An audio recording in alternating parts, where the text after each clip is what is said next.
Bienvenidos a un nuevo vídeo de Derecho con Carrera. Vamos a seguir hoy con ChatGPT. Jorge, ya casi eres el hombre orquesta con esa camisa. Es que me lo temía, Mario. Bueno, sí.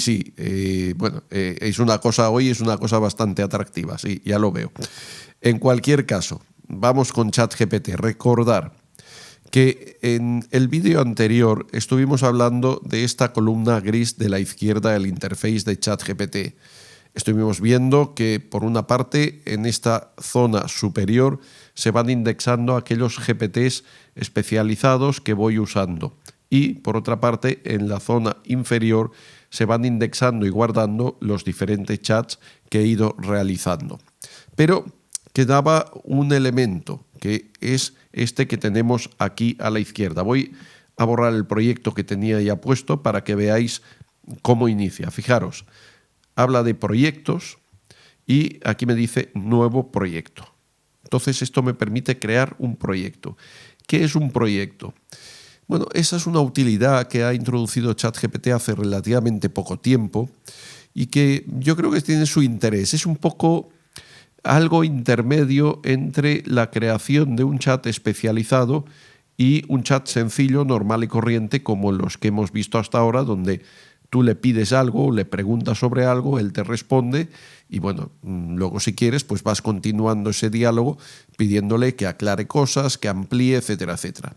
En el caso de un proyecto, realmente lo que nos permite es, en un solo lugar, iniciar un determinado trabajo con una serie de archivos y materiales y dándole también unas instrucciones específicas para ese determinado trabajo. Es decir, se parece bastante a lo que denominamos un ChatGPT especializado, pero con algunas limitaciones.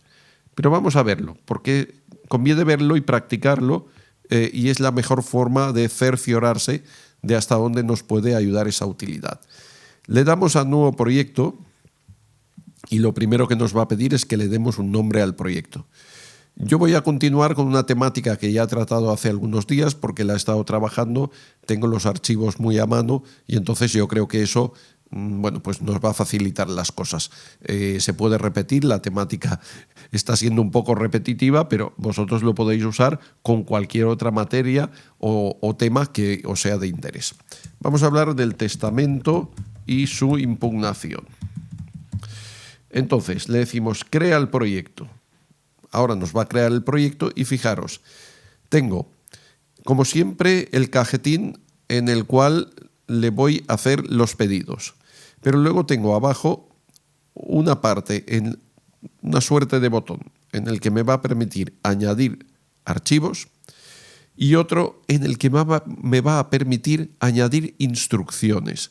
Y eso es interesante porque aquí yo puedo introducir instrucciones genéricas para trabajar en este chat, de manera que no le voy a tener que ir repitiendo cada vez que le pido algo que tenga en cuenta esas instrucciones. De hecho, es algo que puedo hacer en un chat normal y corriente. Por ejemplo, en un chat normal y corriente le puedo decir, asume el rol de un abogado en todo lo que te vaya a preguntar de ahora en adelante. Quiero que las respuestas sean lo más técnicas posibles desde el punto de vista jurídico. Y quiero además que me las des en inglés o en castellano o en catalán, lo que sea. Entonces, en ese chat, como yo le he dado esa instrucción, primero he dicho, quiero que siempre pues me respondas en esta lengua. Quiero además que siempre asumas el rol de un abogado y lo hagas de manera que me respondas de forma muy técnica. Bueno, pues eso lo tendrá en cuenta y ya no se lo tengo que repetir. Así que tampoco es la gran novedad lo que se introduce aquí. Pero bueno, es una forma un poquito más ordenada de trabajar. Fijaros, añadir instrucciones. Por ejemplo, aquí nos dice responder siempre en español, haz referencia a la última documentación de JavaScript, conserva o trata de mantener las respuestas lo más cortas posible. Son ejemplos. Pues bueno, yo le voy a decir un poco tal y como lo planteamos al principio. Te voy a hacer una serie de preguntas y quiero que respondas, asumiendo el rol de un abogado y usando un lenguaje técnico jurídico de calidad. Disculpad los acentos, pero mi ordenador lo tengo siempre por defecto en inglés y me resulta un poco más difícil, por lo tanto lo dejo así, no hay problema, no os preocupéis, lo va a entender igual. Vale, entonces yo ya le he dado esa instrucción. O sea, todo lo que vamos a trabajar en ese proyecto, quiero que asumas el rol de un abogado o jurista y uses un lenguaje técnico de calidad. Le podéis dar tantas instrucciones como queráis, fijaros el espacio que tenéis. Pero ahora, como ejemplo, ya nos vale este. Guardar. Vale. Pues con esto él ya tendrá las instrucciones. Y ahora, si para este proyecto pues lo que necesito es cargarle archivos porque le voy a preguntar sobre esos archivos, pues lo puedo hacer aquí. Bien, en relación con los archivos, dejadme que os cuente. En esta funcionalidad de proyecto, ChatGPT va a admitir únicamente 10 archivos. Se los podéis entregar de una sola vez o en varias veces, pero el máximo total no van a ser más de 10 archivos. Un poco es una pena porque es una limitación, claro. Hay que entender la limitación en el sentido de que, en fin, todo el mundo está trabajando con ChatGPT y si todo el mundo va subiendo archivos, pues claro, ya los ordenadores, las máquinas, los centros de cálculo de ChatGPT, entre lo ocupados que están gastando cantidad de energía y de recursos para responder, etcétera, si encima tienen que ir almacenando una gran cantidad de archivos, pues obviamente yo creo por esto han puesto la limitación. Además, ocupa ancho de banda de red, etcétera, etcétera. En fin, tenemos esa limitación, 10 archivos. Entonces, vamos a darle para que suba archivos. Le damos aquí para que suba los archivos. Tengo 10 aquí, los selecciono y se los subo. Y veis que está estos iconos rojos con el redondel que se va completando. Él va subiendo los archivos. Una vez estén cargados, empezamos ya a trabajar con ellos. Bueno, pues parece que están ya todos. Fijaros que aquí 10 archivos y están los iconos de los archivos. Bien, ahora le voy a hacer la siguiente pregunta. Te he subido 10 sentencias del Tribunal Supremo y quisiera que me hagas un resumen de los puntos clave de la jurisprudencia que introduce cada una de ellas. Yo no trabajaría necesariamente así, pero quiero que lo veáis. O sea, trabajaría de una forma más directa. Le diría, analiza todas estas sentencias y sobre la base de todas ellas, hazme un resumen de la jurisprudencia que establece en materia de impugnación de testamento. Pero lo vamos a hacer en dos fases para que veáis un poco todo lo que puedo hacer esto. Entonces le doy aquí ya y ahora él está pensando y empezará a trabajar de un momento a otro. Vamos a ver. Bueno, fijaros, aquí nos dice, aquí tienes un resumen de los puntos clave de la jurisprudencia introducida en cada una de las sentencias del Tribunal Supremo que ha subido. Y me va enumerando, sentencia por sentencia. La 250 del 2004, capacidad del testador y juicio notarial. El juicio de capacidad emitido por el notario puede ser desvirtuado por pruebas concluyentes que demuestren que el testador no estaba en su cabal juicio. Es decir, la intervención de notario es una presunción de capacidad, pero iuris tantum.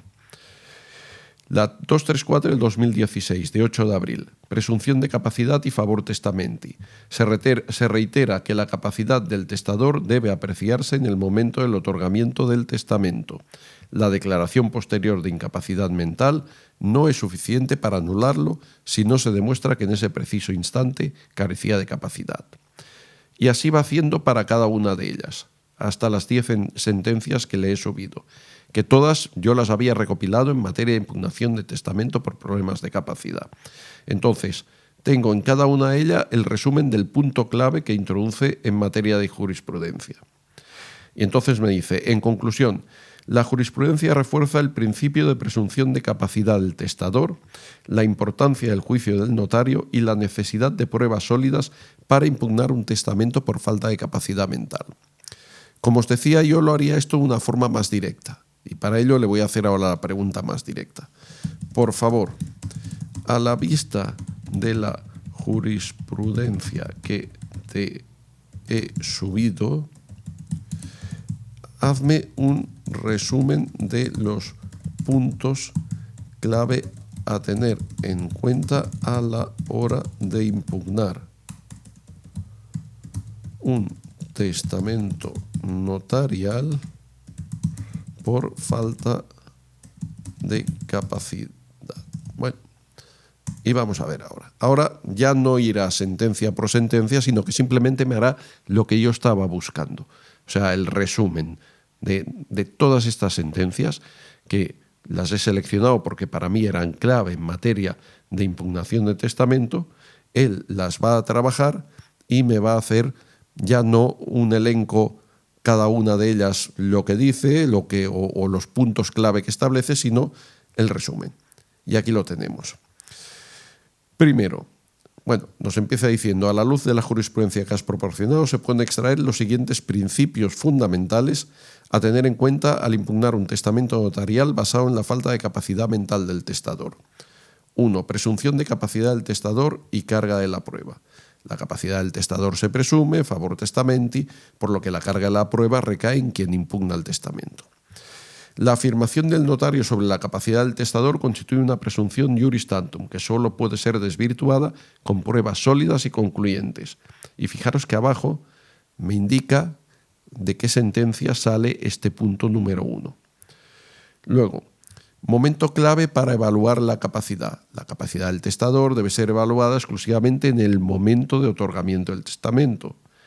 La existencia de una declaración de incapacidad posterior al testamento no es suficiente por sí sola para demostrar que el testador carecía de capacidad del momento de testar. Y de nuevo, las sentencias de donde saca esos principios. Y así, el punto 3, importancia del juicio notarial sobre la capacidad. El punto 4, requisitos de la prueba para desvirtuar la capacidad. Y el punto 5, enfermedades mentales y su impacto en la validez del testamento.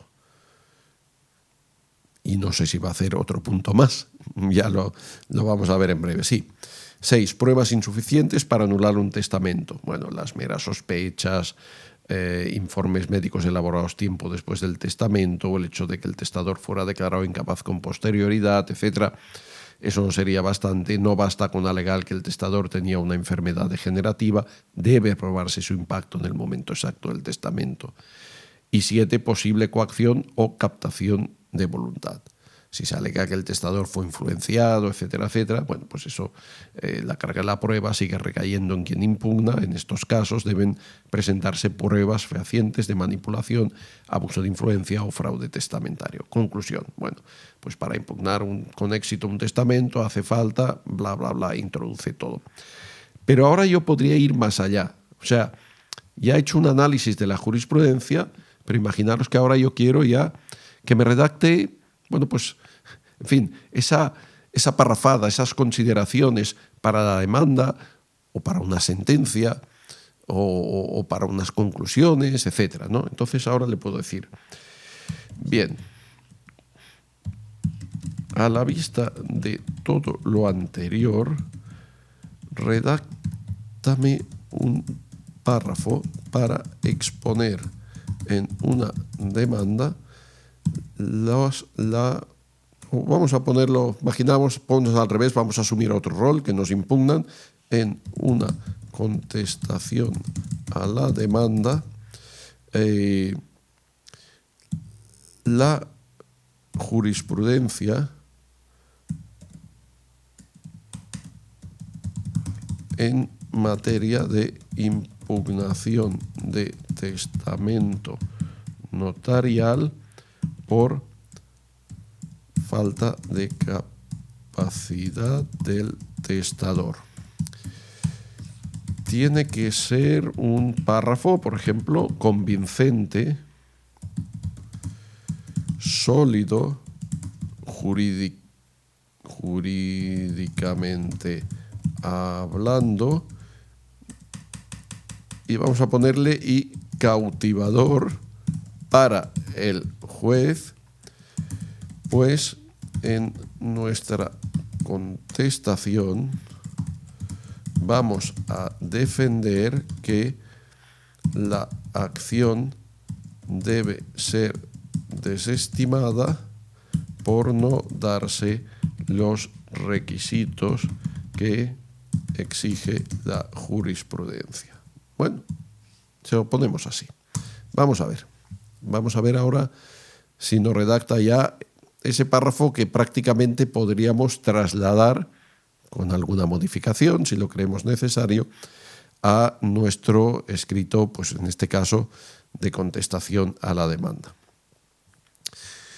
Bueno, está tardando un poquito ahora pensando, no sé si es, probablemente últimamente estos días, tanto DeepSeek como ChatGPT, por alguna razón, pues la verdad es que están un poco lentos. Espero que ahora no me sorprenda con el típico mensaje de en estos momentos estoy muy saturado, inténtalo más tarde. Porque eso aprovecho para deciros, es algo que estaba pasando estos últimos días con DeepSeek.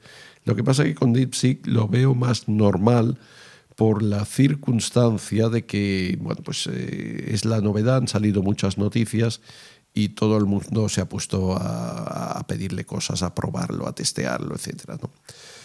Bueno, no va muy rápido, pero fijaros que ya está contestando, ¿no? Ya nos dice la jurisprudencia del Tribunal Supremo ha reiterado de manera constante que la capacidad del testador, bueno, no sé si vamos a poderlo, se presume, favor testamenti. Bueno, él va a ir trabajando.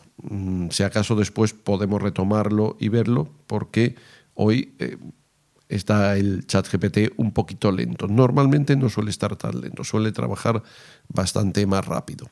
Pero en todo caso, yo creo que era muy importante ver esta novedad que han introducido, que son la de los proyectos, y que nos permite, por así decirlo, en un chat, digamos, con capacidades un poquito más amplias, condensar todo el trabajo que hacemos, pues eso, en un proyecto determinado, con instrucciones específicas y con todos los archivos, hasta 10, que le queramos subir.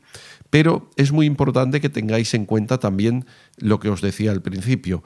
Toda esta idea de pedirle que asuma un determinado rol, que siga unas instrucciones generales al responder una pregunta, que use siempre un determinado idioma, que use siempre un lenguaje pues asertivo, convincente, todo lo que os podáis imaginar, todas esas instrucciones que le diríais a alguien, oye, quiero que trabajes esto, pero que lo hagas teniendo en cuenta todo esto que te estoy diciendo. Bueno, todo esto lo podéis usar en cualquier otro chat normal, sin ir aquí a proyectos, y en cualquier chat normal le podéis dar al principio, oye, pues te voy a hacer una pregunta sobre esto, pero quiero que me respondas, pues a lo mejor no asumiendo el rol de un letrado. A lo mejor quiero que me respondas con un lenguaje lo más llano posible, que pueda entenderlo o puedan entenderlo personas no versadas en derecho, porque a lo mejor te interesa en ese momento hacer un redactado en esos términos para algo que no es un proceso judicial o que es simplemente, pues yo qué sé, un informe para tu cliente, para dárselo por escrito, para explicarle, para que lo pueda entender, etc. Eso lo podéis hacer en cualquier chat. No hace falta que vayáis a proyectos. Lo que pasa que en proyectos, pues bueno, te lo pone un poquito más claro, ¿no? Es decir, puedes aquí, pulsando este botón, hay un cajetín en el que puedes darle las instrucciones generales, tienes, como hemos visto, otro botón donde puedes subir hasta 10 archivos y a partir de aquí vamos preguntando y trabajando ese tema. Bueno, fijaros que está ya con el párrafo bastante más avanzado. Dice, la jurisprudencia del Tribunal Supremo ha reiterado de manera constante que la capacidad del testador se presume, favor testamenti, y que su falta debe ser probada de forma concluyente, clara e indubitada por quien la alega. En este sentido, se ha establecido que el juicio de capacidad emitido por el notario en el acto de otorgamiento del testamento constituye una presunción iuris tantum de validez, que sólo puede ser desvirtuada mediante pruebas directas y fehacientes que acrediten que el testador, en ese preciso momento, carecía de la aptitud necesaria para expresar su última voluntad. Sentencias, tal. No resulta suficiente, por tanto, la existencia de patologías previas ni la mera posterior declaración de incapacidad, ni informes médicos elaborados con posterioridad al otorgamiento. Y de nuevo vuelvo a citar dos sentencias. Pues lo determinante es el estado cognitivo concreto del testador al tiempo de testar.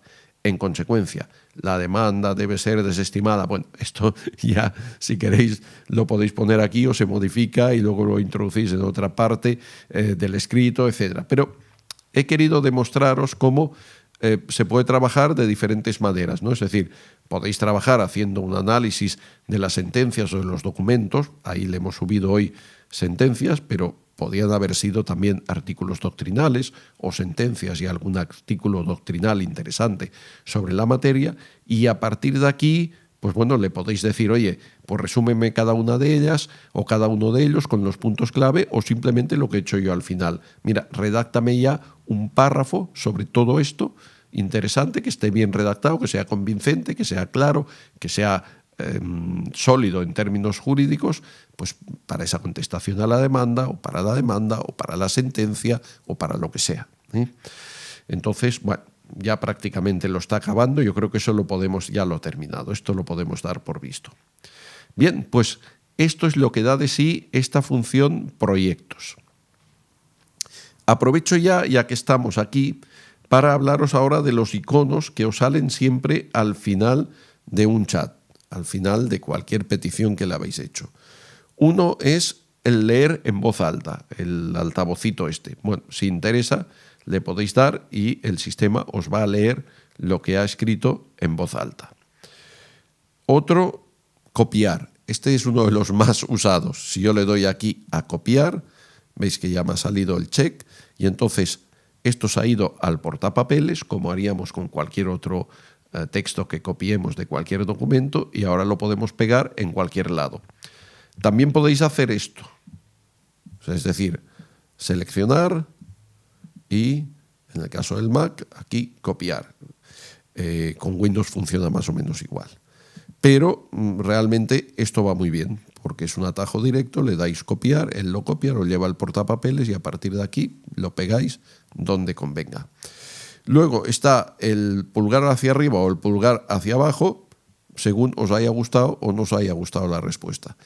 Esto es interesante desde el punto de vista del machine learning, del aprendizaje de la máquina. Es decir, si interactuáis aquí con ella diciendo, oye, pues creo que lo has hecho bien o creo que no lo has hecho bien, pues de alguna forma ayudáis a los de ChatGPT bueno, pues a que la máquina, pues contribuís a que la máquina aprenda. Y finalmente tenemos aquí editar en Canvas. Vamos a dejarlo de momento porque todavía no hemos visto lo que es el Canvas o lo que es lo que yo llamaría el editor del ChatGPT. Bueno, pues nada, hemos visto ya los proyectos. Con esto damos por vista esta función y vamos a ver algunas notas que nos quedan todavía por analizar. Para ello nos vamos, como siempre, a este icono de arriba de la barra gris, le damos a nuevo chat y ahora sí estamos en un chat normal, ya no estamos en proyectos. O sea, este chat, cuando yo escriba algo y él me responda, pasará a indexarse aquí. Bueno, no en el de ayer, sino ya en el de hoy. Hoy es que todavía no tenía ninguno. Pasará a indexarse aquí, no dentro de los proyectos. Este es un chat, por tanto, normal. Puedo preguntar, por ejemplo, ¿qué dice la doctrina del Tribunal Constitucional sobre la indefensión? Una cosa ahora sencilla, por poner alguna cosa, y yo le doy, y entonces él ahora empieza, me explica la doctrina del Tribunal Constitucional sobre la indefensión, el artículo 24.1, pues dice, y me genera las principales líneas del concepto de indefensión, la indefensión material versus la formal, etc. Bueno, me hace un poco la teoría de la indefensión, ¿no? Me lo cuenta todo. Y fijaros que aquí ya ha salido New Chat y, por tanto, cuando acabe de escribir este se va a indexar aquí, no en los proyectos, porque este es un chat normal, ¿eh? Pero vuelvo a insistir porque me interesa mucho que esto quede bien claro. Al igual que yo le he preguntado aquí qué dice la doctrina del Tribunal Constitucional sobre la indefensión, le podría decir, a partir una instrucción, Las instrucciones esas que hablábamos, genéricas para de ahora en adelante, que se pueden incluir en cualquier chat. A partir de ahora, responde siempre en catalán, por ejemplo. Le digo en catalán porque hasta ahora hemos hecho todo en castellano y para que veáis cómo él va a cambiar, ¿vale? Entonces, te puedo poner así directamente y él se lo traga. Y ahora, pues bueno, a partir de ahora, fijaros que él no ha hecho nada, ¿de acuerdo? Sí, ahora lo hace. A partir de ahora responderé en catalán. A partir de ahora te voy a responder siempre en catalán, ¿no? Y si ahora yo le preguntara, ¿y qué dice la doctrina del Tribunal Constitucional sobre la libertad de expresión? Fijaos que le he preguntado en castellano, pero como él tiene una instrucción de ahora en adelante, pues fijaros que ya me está contestando en catalán. Y todo lo que me está dando, me lo está respondiendo en esta lengua. Igual que yo le he dicho esto, le podría decir ahora, a partir de ahora, responde de nuevo en castellano y usa un lenguaje lo más llano posible, pues el contenido que estamos generando va dirigido a legos en derecho. Bueno, de nuevo, se va a quedar con la copla, se va a quedar el tema, y entonces, ahora yo le voy a decir, le voy a hacer cualquier pregunta, me dice, entendido, a partir de ahora te responde y con un lenguaje lo más claro posible. Ya le voy a preguntar, por ejemplo, ¿qué dice la doctrina del Tribunal Constitucional sobre la irretroactividad de las disposiciones sancionadoras? Y entonces él va a responder y va a tratar aquí de usar un lenguaje lo más llano posible, lo que él interprete por llano posible. Y entonces, bueno, pues en términos sencillos, fijaros que ahora ya en algunas frases, al empezar dice en términos sencillos, esto significa que una persona no puede ser castigada con una ley que no existía cuando cometió la acción. Bueno, obviamente, probablemente no usaría una frase de este tipo si lo hubiera dicho que asumiera el rol de un letrado y que respondiera en términos técnico-jurídicos, pero como le he dicho esto, pues ya vemos que de alguna forma ha cambiado el contenido, la forma de expresarse. Bueno, pues visto esto, vamos ahora a abrir otro chat nuevo y vamos a fijarnos en estos iconos de aquí. Este es muy fácil, ya lo conocemos. Este nos sirve para subir archivos. Pero fijaros, si tengo Google Drive, puedo también desde aquí subir un archivo que yo tenga con Google Drive. Él conectará con Google Drive. Y si tengo, por ejemplo, Microsoft OneDrive, él desde aquí también irá a buscar no lo que tengo en mi ordenador, sino me irá a una interfaz que me permitirá subir archivos de Microsoft OneDrive. ¿Vale? Entonces eso está bien. Yo aquí, hasta donde sé, ¿ves? Me hace obviamente primero registrarme, ¿no? Pero, por ejemplo, si yo le digo en Google Drive, como aquí sí estoy registrado, bueno, primero me dice que tengo que aceptar las cookies de rigor y es posible que a lo mejor, como no lo he hecho nunca aquí, me obligue a registrarme. Le digo que sí, pero de momento no me está respondiendo. No siempre funciona todo a la perfección ni a la primera. Fijaros que le estoy diciendo que sí, que acepto las cookies, que no hay problema y no me está respondiendo. Pero bueno, lo podéis probar vosotros con vuestro ordenador. Tal vez yo ahora mismo estoy trabajando con Safari de app. Nunca me ha dado problemas ningún navegador con ChatGPT, pero esta funcionalidad yo no la había probado porque la das prácticamente propia, pero normalmente no la uso. Pero veo que en este caso lo intentaré otra vez Y si no, pues sencillamente a lo mejor sí que ahí hay un problema de navegador, y con Chrome, que es el navegador de Google, pues funciona mejor. Veo que se queda ahora en blanco. Así que, bueno, vamos a dejarlo ahí. Yo lo verificaré y si acaso ya en otro vídeo lo podemos aclarar. La bola del mundo. Buscar en Internet.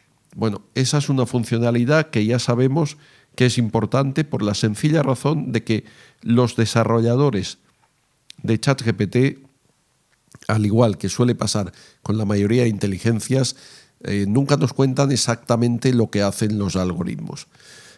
Yo, mi experiencia, he visto que a veces le haces una pregunta y él busca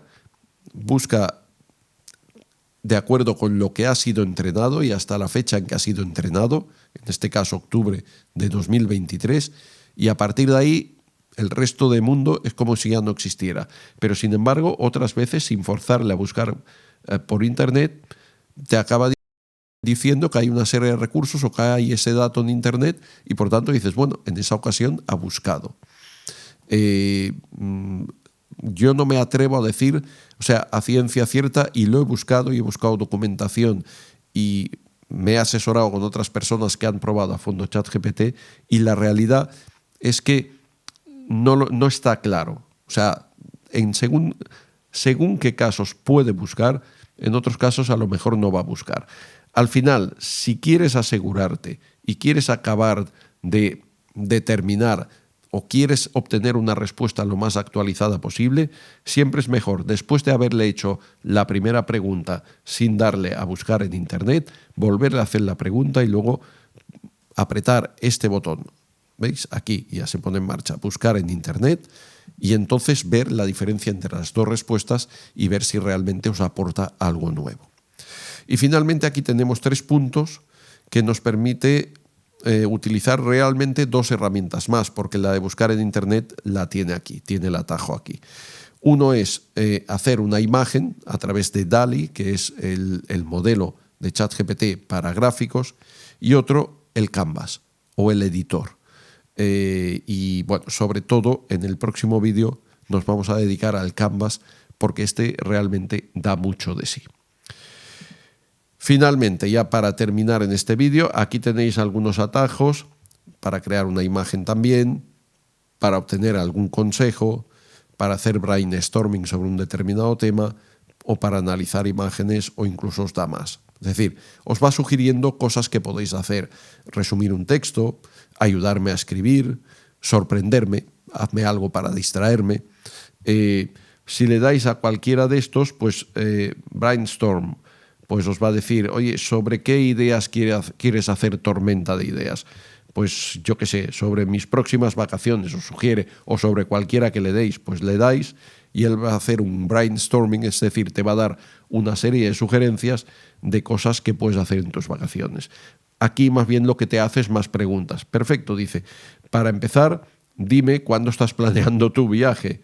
Esto me ayudará a determinar cuáles son los mejores destinos basándome en el tiempo, en eventos o cosas que se realicen allí, o en la experiencia en general. ¿Estás pensando en una temporada, en una estación del año específicamente, en un mes? ¿O eres flexible en cuanto a las fechas? Entonces, pues yo qué sé, le diré, soy flexible en cuanto a las fechas, y automáticamente pues ya irá contestando y me irá dando ideas de lo que yo podría hacer en vacaciones, ¿no? Esto lo podéis hacer con un tema jurídico también, hacer un brainstorming sobre un problema jurídico, un conflicto que se haya planteado, y que os dé ideas sobre cómo enfocarlo. Es algo que podéis hacer perfectamente. Bueno, con esto terminamos de ver lo que es el interfaz general de ChatGPT, a falta de 2, sobre todo de un punto, porque el tema de gráficos desde el punto de vista jurídico hoy por hoy no es un tema demasiado requerido o utilizado, sobre todo no tanto gráficos en el sentido de gráficos estadísticos, gráficos que den cuenta de determinados datos, etcétera, sino el tema de imágenes, de generación de imágenes. Pero sin embargo el editor sí que es una funcionalidad muy útil que es importante que conozcáis. Así que hoy terminamos este vídeo aquí. Como siempre, muy agradecido por vuestra atención. Cualquier duda, comentario, ya lo sabéis, en la caja de comentarios de abajo lo podéis dejar. Si el vídeo os ha gustado, le dais a un like, será muy agradecido. Si no estáis suscritos, suscribiros y darle a la campanilla, porque así vais a obtener notificación de todos los vídeos nuevos que salgan. Y ya nada más, hasta el próximo vídeo. Muchas gracias, Jorge, por este nuevo vídeo. Hoy hemos aprendido diversos aspectos muy interesantes y prácticos para el manejo de ChatGPT. Por un lado, los proyectos que nos permiten trabajar de forma más ordenada. Por otro, cómo actualizar al máximo las respuestas forzando la búsqueda en Internet. También exploramos estrategias para mejorar los prompts, como las instrucciones generales sobre idioma, tono, características específicas de la respuesta y los roles a asumir. En fin, seguimos avanzando para sacarle cada vez más partido a nuestra inteligencia artificial.